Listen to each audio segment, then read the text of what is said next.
మంగళం నిత్య శుభమంగళం. నేను ఈవేళ మార్నింగ్ కరివేపాకు కషాయం తయారు చేస్తున్నాను. ఇది చాలా హెల్తీ కషాయం ఇది. ఎందుకంటే కరివేపాకులో కాలుష్యం ఎక్కువ ఉంటుంది.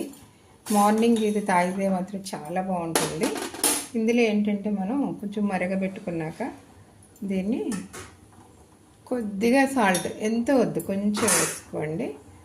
కొద్దిగా ఏంటిది మీరు జీలకర్ర పొడి వేసుకొని బాగా మరగబెట్టుకొని దాన్ని స్ట్రైన్ చేసుకుని తాగాలి.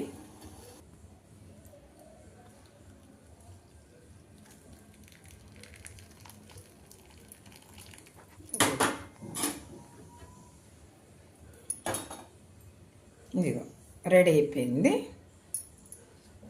కరివేపాకు కషాయం. చాలా బాగుంటుంది, చాలా టేస్టీగా.